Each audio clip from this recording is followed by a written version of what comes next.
Alors, c'est quoi la vente de son logement? Je m'adresse aux potentiels vendeurs. C'est pas de l'alchimie. C'est pas de l'alchimie, c'est pas quelque chose comme ça, on va le voir. C'est très rationnel, c'est très professionnel. C'est pas du tir au pigeon. Hein. Moi, ça m'est arrivé 2 ou 3 fois, pas beaucoup, mais de voir des gens en disant trouvez-moi un pigeon. Là, je les amène devant notre devanture. Et je dis c'est marqué agence immobilière, c'est pas marqué tir au pigeon.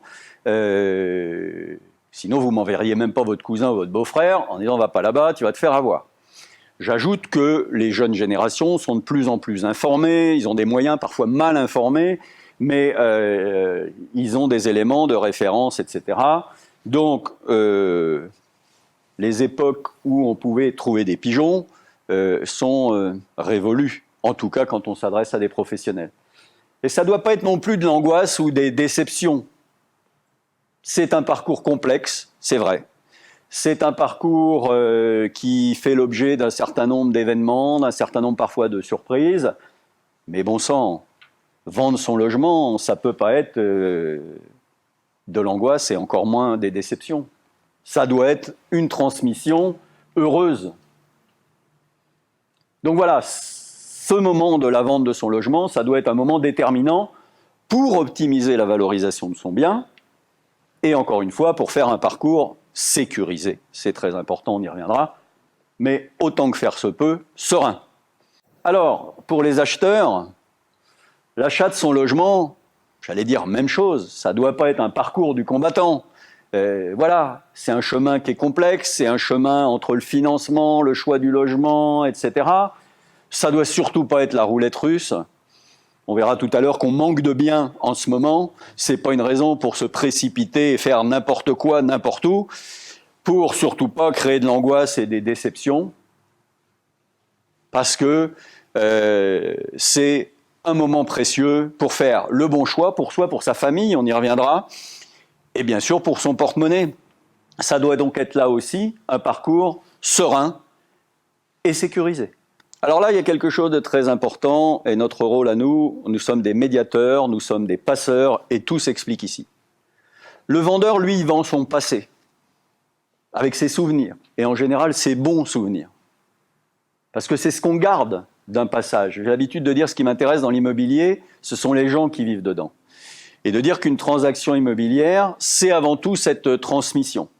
Mais les deux parties, et nous sommes là pour les rapprocher, n'ont pas du tout la même vision, la même perspective. Quand on habite dans un appartement qui est au pied d'un carrefour, je parle d'un carrefour routier ou au pied d'un feu rouge, même vu des maisons où au bout du jardin il y avait la ligne de chemin de fer, objectivement, les vendeurs l'ont oublié. Et même si de temps en temps c'est pas tout à fait objectif, c'est fortement minimisé en disant nous le train ou le feu rouge on l'entend pas. Mais encore une fois, c'est quelque chose d'humain et de naturel, et on s'est habitué, et nous, quand on vient, on explique aux gens, et même on leur pose la question, quelles sont les 3 qualités de votre bien, mais aussi quels sont les 3 défauts, parce que c'est important de pouvoir aussi poser les choses sur la table. Parce que l'acheteur, lui, il achète son avenir. Il va s'endetter sur 20 ans, sur 30 ans, il achète son avenir, il achète ses projets, il achète ses rêves pour lui et sa famille, mais il achète aussi son endettement, il achète aussi ses inquiétudes et ses angoisses parfois. Voilà, donc lui, le feu rouge, il va voir que ça, les défauts, il va voir que ça, et il va aller parfois lire des choses qui vont l'inquiéter. Donc c'est cette confrontation qu'il faut arriver à surmonter pour la satisfaction des deux parties, vendeurs et acquéreurs. Alors en France, tout peut se vendre et tout peut s'acheter. À condition que l'acquéreur soit parfaitement informé. On peut vendre une maison qui s'écroule, on peut vendre une maison qui est sur une zone de carrière ou tout ce qu'on veut. Mais si l'acquéreur sait exactement ce qu'il achète, quels sont les enjeux, quels sont les risques, alors il fait son achat de façon éclairée et sécurisée, mais ça sécurise aussi le vendeur. Et là, c'est un point important aussi pour les vendeurs, parce que c'est aussi comme ça qu'on sécurise les vendeurs. Et qu'on n'a pas des bombes à retardement qui font qu'après une promesse de vente, quand on arrive chez le notaire, ou pire, après qu'on soit passé chez le notaire, on ait un gros incident. Alors, C'est vrai que nous, les professionnels, agents immobiliers, notaires, Mme Chancerelle sans doute aussi, on est un peu comme les pompiers, c'est-à-dire qu'on voit les accidents qui arrivent, alors que le grand public se dit « oh, accident, ça arrive aux autres ». Mais nous, on le voit, hein, j'ai vu un notaire il y a quelque temps qui disait « moi, les promesses de vente entre particuliers, dès qu'elles arrivent chez moi, je commence par les déchirer, les mettre à la poubelle et je dis on va tout refaire pour commencer à tricoter le truc de la bonne façon ». Alors tout le monde cherche la bonne affaire. Tout le monde aime bien négocier en France, voilà, ça fait partie de la culture aussi, le dimanche midi, voilà. Je caricature un peu, mais parfois on s'attache moins au fait qu'on ait acheté 600 ou 630 ou 620 000 que de dire « ah, j'ai bien négocié, j'ai économisé 10 000, j'ai fait baisser mon vendeur, etc. » Et le vendeur, lui, dit « moi, je savais que j'étais un peu moins, mais donc j'ai bien négocié, etc. » Et puis, le dimanche midi, le cousin, le beau-frère, le monsieur boucher tout à l'heure ou fonctionnaire, etc. Il y a beaucoup de gens qui ont une compétence sur l'immobilier, qui disent « attends, achète pas là, fais ci, vas-y surtout, attends. » Ça fait partie, je ne sais pas pourquoi, parce qu'on a mal travaillé, les professionnels sans doute. Mais quand on va faire sa vidange aujourd'hui, on va chez un garagiste, personne ne se pose de questions. Quand on est malade, on va voir un médecin, que sais-je. Mais l'immobilier, voilà. Mais encore une fois, je pense que la balle est dans notre camp, à nous les professionnels, et j'espère que j'y contribue ce soir à donner de la clarté. Alors, le capital logement, c'est ce qu'on a de plus important après sa famille.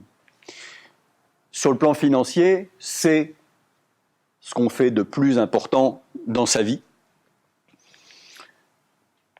Et pourtant, certains vendeurs s'y prennent comme pour vendre un scooter ou un téléphone d'occasion. Ça aussi, ça fait partie des choses que je ne comprends pas.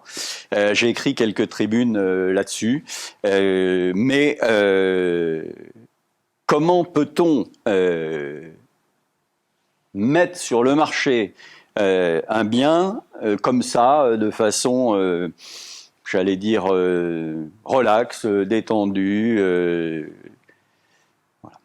Et les acheteurs, eux, de leur côté, pensent aujourd'hui, avec la technologie moderne notamment, qu'avec les portails immobiliers, les sites qui donnent des prix au mètre carré, on va y revenir tout à l'heure, un bon tableur Excel. On a eu l'autre jour des jeunes gens qui sont venus me voir, ils ont 23 ou 24 ans, chapeau d'acheter à cet âge-là, chapeau. La demoiselle, elle est arrivée avec toutes ses analyses, ses tableurs Excel, etc. Non, monsieur Brulard, j'ai tout étudié, c'est fait, ça vaut 30 000 de moins que le prix de vente. On l'a pris, c'était un soir, à 20h, on leur a expliqué, etc. On a dit non, écoutez, voilà, on va vous montrer l'expertise de valeur qu'on a faite, etc. Non, attendez, je sais. Bon, ils ont été déçus parce que le bien s'est vendu au prix et elle n'a pas compris, en disant mais en France on doit négocier, j'avais fait une offre 30 000 de moins, mais le vendeur il aurait dû me proposer au moins une compte. Maintenant le vendeur il a dit moi à ce prix-là je ne le vends pas, trouvez-moi quelqu'un. Et on lui a trouvé, on a même eu 2 offres au prix.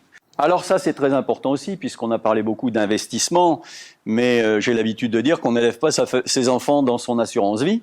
Et qu'on ne reçoit pas ses amis dans son livret A. C'est-à-dire que la dimension sociologique, la dimension d'image sociale, elle est aussi très importante. Et dans l'achat immobilier, tout ça va venir aussi. La psychologie va être un élément très important. On voit des fois des gens qui nous disent « ah bah telle adresse, je vais même pas visiter ». Bon, alors quand en plus ça se passe dans notre bonne ville de Rueil, ça peut faire sourire. Mais il y a toute cette dimension-là qui vient.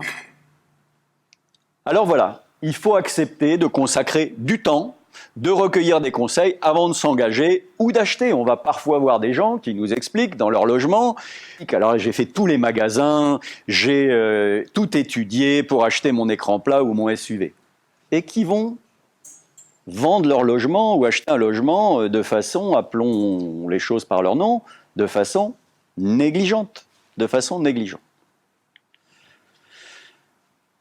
Et encore une fois, savoir faire une vidange ne fera jamais de vous le meilleur garagiste. Et si vous commandez vos médicaments sur Internet, vous n'en serez pas pour autant le meilleur médecin ou pharmacien.